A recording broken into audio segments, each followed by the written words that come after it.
Hi, let's try another series. Let's try this again. So, if you didn't know me, my name is Trinity. I'm actually not sure if I should have on my fan. Let me turn that off. It's off. Okay. So, I hope this lighting is a good, more intimate kind of feel, like we're kind of having a conversation, because that's the intention of how I'm trying to have this series, which is called Knit and Chat. I actually don't know if I should do Knit and Chat first or kind of have it as a general thing and call it Craft and Chat. We'll workshop it. It's perfectly fine. This is basically where I talk about just anything. I have a podcast as well called At the Corner of Peace and Mind, and I talk about things that bring me peace. So if you have things that you're doing and you just want somebody to talk to you, there's a podcast for you there. That's available on Apple Podcasts, Spotify, Amazon Music, my streaming service, which is Podbean, and something else. iHeartRadio. That's where we're at. What better way to show you what I'm knitting than showing you what I'm knitting? I'm making a scarf right now. I used to, oh my goodness. When I'm like done knitting for the day, I kind of like stab my, it's fine. I will say I'm doing pretty well not looking into the viewfinder than the actually like, oh, this is the scarf. It's actually for my boyfriend. He'll wear whatever I make him. So I plan on making a scarf for me, but in this color, because I've been fixated on green for a long time. And yellow is my favorite color, but I'm finding another love for green. I love green. After that, I hope to make a blanket, but I'm gonna need some longer needles. So, you're probably wondering what the topic is. So, let's just get started. I wanted to start talking about work-life balance because I am a college student after all. If you can tell by the wood and the hutch, it wasn't by choice. I started learning about balancing what works and what didn't work. I talked a bit about it on my podcast, but I'll refresh you guys. Of course, college is a brand new experience, or anything after high school is such a new experience. You've been conditioned in this high school for 4 years, and then once you're done and you graduate, you're like, now what? I thought, I would kind of adjust quickly, or like adjust is like, oh man, I got this. But I was struggling. I was doing really, really bad. And you're probably like, oh, it's just your freshman year. But, starting something new and not starting it the way you want to kind of feeds at you, it eats at you a little bit. After a while, I just kind of took a hard look at myself and I was like, is this how I want to do my freshman year? Work-life balance isn't stagnant. Just because I found something that works for me now doesn't mean that it'll work for me 5 years from now. This is just something for the moment. I was used to doing so many things in a full school day in high school. I'd wake up at like 5 o'clock to get on the bus at 6:50, 6:25. So completely different time intervals. And I would literally just go to school, have lunch at 9 a.m. I had third period lunch just because of the band that I had, because I was a band kid. I would have marching band after school, or jazz band after school when marching band wasn't in season. Pep band if jazz wasn't started yet. Pep band when basketball season would open up. And then later steel band, but that got cut short because COVID. I would have these full days. So I just stopped. But when I want to get into more of like the work-life balance thing is that there seems to be a normalization of cutting out so many things that you don't need. And I understand that completely. Sometimes these old habits just need to die. Not to sound cynical or anything, but sometimes things just need to... I should keep my ringer off. It's my brother. It's 11:25. It's mirrored right now, but it's late. And I just thought of making a YouTube video. I don't know when you'll get this, to be honest. Who knows? Back to what I was saying. One of those things that people tend to just, maybe I can't really speak from experience, but some people tend to quickly take out love, if that makes sense. Wanted to title this like work life slash love, or make OV and love kind of bracketed, because life and love are kind of the, you know, when you spell it, just the two middle letters are changed. I see love completely differently. It's something that motivates you. It's something that you look forward to every day, and it gives you that boost that, hey, I'm doing something right at least. And this world of chaos and miscommunication, at least one person in this planet of 8 billion people, one, or, you know, if you're thinking about a significant other, or a group of people being your family and friends, at least these people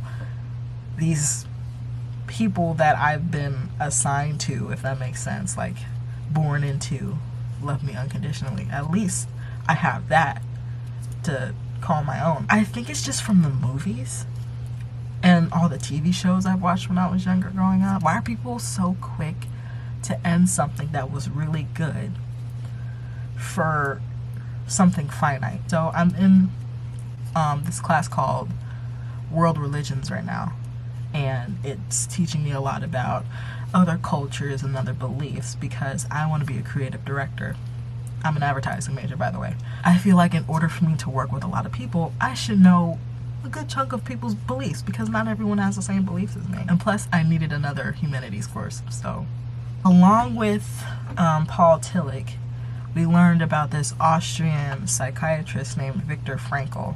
He argued that the things that we bring meaning into our lives should not be anything finite, or in other words, tangible. He believed that things that bring meaning into our lives should be something infinite, something that goes beyond our understanding. At first, he put his entire life's meaning into his own manuscript. This is during World War II. When his manuscript got burned, it was like his life's meaning had no meaning. So, in the end, he put his own life's meaning into the love of his wife. And the love of his wife, he explained, goes beyond her own physical being, but it's after she dies. It's more of a transcendent love. And I thought that was so beautiful and so warm, because love is something that sounds really cheesy, but it's just, love comes in so many different ways and comes at you in so many different angles. I have my roommate that I've lived with for about a year now, because we were roommates when we were freshmen. We have such a sister dynamic that's not the same as me and my other sisters, but that's also sacred as well, because love comes in so many different ways. And I'll love everybody that I know, and that love will live a life without me. And that's something that I cherish more than a tangible job. Like, love doesn't pay bills, of course, but I feel like people shouldn't take love for granted, because all of the TV shows that I've seen where the girl or the guy breaks up with the boyfriend or girlfriend just because she got this really good job offer, and then that's it. It's like, oh, I have to live a life because I got this other job. But you've also worked just as hard as you did for that job. You've also worked so hard for that relationship as well. So why end that because of some distance? You know what I mean? But some people kind of want a fresh start, and I can't judge anybody for that, because who wouldn't want a new start? I heard this quote somewhere, and I've always resonated with it. And it was from this movie. I forgot what the movie was. It was like a, I think it was Book Club. It had Diane Keaton in it, that's all I know. At the end of the movie, one of the characters said, I think at this point in the plot, the mother's daughter was dating somebody that the mom didn't like, or they were marrying somebody and she didn't approve, but until later she found out that love conquers all. And she was saying that love has no meaning until someone gives it meaning. And I've loved that line ever since I heard it.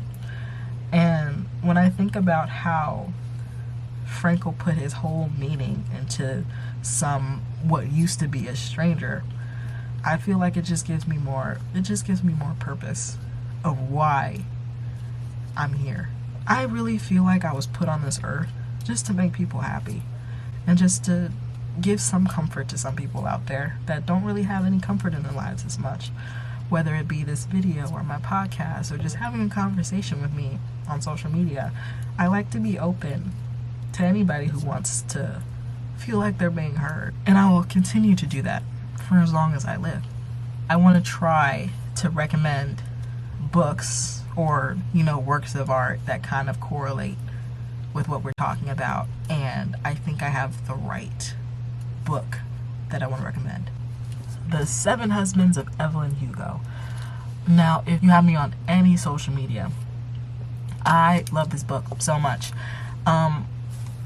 If I did more close reading, there would be more post-it notes.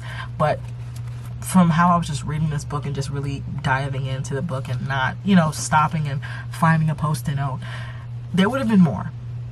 Just trust me, there would have been more. I don't want to spoil the whole book, but this book is all about forbidden love and finding yourself and knowing what you're truly capable of, being self-made, working your way to the top. Old Hollywood, how old Hollywood used to work, working with your body and how you can get big roles, who you're supposed to be networking with, why some celebrities make these big publicity stunts, what are they really hiding behind. This doesn't talk about anybody. These are fictitious characters. But I feel like if this was a real person, she would fit so perfectly in this world. And her story with all of her 7 husbands talk about how she grows, how she, like, her growth in this book was kind of I can't say stagnant, because I want to say what I want to say, but I just don't want to spoil it for you. It's just that every husband she's had, she's stayed true to herself, but she's learned more with every other husband on the way, and still becomes this big name that everyone in this fictitious Hollywood knows. Pink are what, like, I find like lovey-dovey. There would be more, but like I said, I was eating this book up, so I'll read a couple. This line was pretty inspiring. It's not more so lovey, it's just like, oh, I love that kind of thing. You have to find a job that makes your heart feel big instead of one that makes it feel small. I don't know. The job that I want to do fits that description really well. This line is part of a letter, but I'm not going to say who it's to. If you've read the book, let's talk. Like, if any of the books you've read that I recommend in this series, if you've talked about it, let's talk. I want to find more books. If you have any more recommendations about old Hollywood stories, please let me know. When I talked to the bookseller at Barnes & Nobles, she recommended Daisy Jones and the Six, which I'm actually reading right now, who is by the same author. Daisy Jones and the Six is basically a 70s story based on the upcoming of a small band and how they got their way to the top.